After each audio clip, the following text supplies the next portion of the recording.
Hello guys, welcome back to my channel. క్రిదారెడ్డి Bigg Boss season 8 4th వీక్కి సంబంధించిన latest updates అలాగే voting analysis చూద్దాం ఈ వీడియోలో. ఓటింగ్లో బిగ్ ట్విస్ట్ అయితే జరిగింది. ఓటింగ్ చూసే ముందు వీడియో చూస్తున్న వాళ్ళు మన వీడియోను ఒక లైక్ చేయండి. అలాగే మీ ఫేవరెట్ కంటెస్టెంట్ ఎవరన్నది కూడా నాకు కామెంట్ చేయండి. హౌస్లో సీత అయితే చీఫ్ అయింది. ఎలా అయిందనేది అయితే చూద్దాం. హౌస్లో 10 మంది ఫొటోస్ ఉంటాయి. అందులో ఎవరు క్లాన్ చీఫ్ కాకూడదు అనుకుంటున్నారో వాళ్ళ ఫోటో పగలగొట్టాల్సి ఉంటుంది. నిఖిల్ క్లాన్ చీఫ్ అయిన కారణాన నిఖిల్కి ఫస్ట్ ఛాన్స్ అయితే వస్తుంది. నిఖిల్ ఆదిత్య ఫోటో అయితే పగలగొడతాడు. ఆదిత్య నిఖిల్ కలిసి నెక్స్ట్ హ్యామర్కి పోటీ పడాల్సి ఉంటుంది. అలా ఎవరైతే ఫొటోస్ పగిలిపోయాయో వాళ్ళు హ్యామర్ కోసం పోటీ పడి వేరే వాళ్ళకి ఇవ్వాల్సి ఉంటుంది. లాస్ట్లో సీత, ప్రేరణ, నైనిక ముగ్గురు ఉంటారు. తర్వాత నైనిక ఫోటో అయితే పగలగొడతారు. నైనిక లాస్ట్ థర్డ్ వరకు ఉన్నందుకు నైనికకి హ్యామర్ అయితే ఇస్తారు బిగ్ బాస్. సో నైనిక సీతకి ఇస్తుంది. సీత ప్రేరణ ఫోటో అయితే పగలగొడుతుంది. అలా సీత క్లాన్ చీఫ్ అవుతుంది. ఓటింగ్లో బిగ్ ట్విస్ట్ అయితే జరిగింది. ఒకసారి చూద్దాం. ఈ ఓటింగ్ కనుక మీరు లైవ్లో చూడాలంటే డిస్క్రిప్షన్లో మన వెబ్సైట్ లింక్ ఇచ్చాను, అక్కడ వెళ్ళి ఫాలో కండి.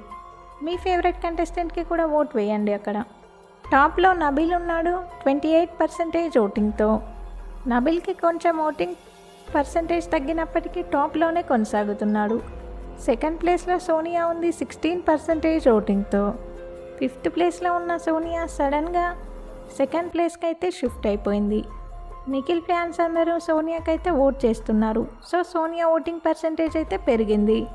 థర్డ్ ప్లేస్లో ప్రేరణ ఉంది 15% ఓటింగ్తో. 4th ప్లేస్లో ఆదిత్య ఓం ఉన్నాడు 14% ఓటింగ్తో. ఆదిత్య ఓంకి పిఆర్ ఓట్స్ అయితే ఎక్కువగా పడుతున్నాయి. టాస్క్ల్లో పెద్దగా పర్ఫార్మెన్స్ అయితే లేదు. 5th ప్లేస్లో నాగమణికంఠ ఉన్నాడు 14% ఓటింగ్తో. నాగమణికంఠకి ఫస్ట్ వీక్లోనే మంచి ఫ్యాన్ బేస్ క్రియేట్ అయింది. సో మంచి ఓటింగ్ అయితే పోల్ అవుతుంది. ఇక 6th ప్లేస్లో లాస్ట్లో పృథ్వీ ఉన్నాడు 10% ఓటింగ్తో. నిన్న నామినేషన్ చేసేటప్పుడు పృథ్వీ బిహేవియర్ అయితే బాగాలేదు. ప్రతి వాళ్ళకి నవ్వడం, తన ఓవర్ అగ్రెసివ్నెస్తో తనకున్న ఫ్యాన్ బేస్ని అయితే పోగొట్టుకుంటున్నాడు. ఈ వారం 5 కంటెస్టెంట్స్ కూడా సేఫ్ జోన్లో ఉన్నారు. నబీల్, సోనియా, ప్రేరణ, ఆదిత్య ఓం, మణికంఠ. ఓన్లీ పృథ్వీ మాత్రమే డేంజర్ జోన్లో ఉన్నాడు. మ్యాక్సిమం ఈ వీక్ పృథ్వీ ఎలిమినేట్ అవుతాడు. లాస్ట్ 3 వీక్స్ కూడా మనం చెప్పిన కంటెస్టెంట్సే హౌస్లో నుంచి వెళ్ళిపోయారు. బిగ్ బాస్కి సంబంధించిన అన్ని అప్డేట్స్ మన ఛానల్లో ఉంటాయి. ఛానల్ని అయితే సబ్స్క్రైబ్ చేసుకోండి. అలాగే పక్కనే ఉన్న బెల్ ఐకాన్ యాక్టివేట్ చేసుకోండి. నేను పెట్టే ప్రతి వీడియో మీకు నోటిఫికేషన్ వస్తుంది. వీడియో చూస్తున్న వాళ్ళు మన వీడియోని లైక్ చేయడం మర్చిపోవద్దు. మీరు చేసే లైక్ మన వీడియోకి యూజ్ అవుతుంది. మీ ఫేవరెట్ కంటెస్టెంట్ ఎవరో కూడా నాకు కామెంట్ చేయండి. Thank you all.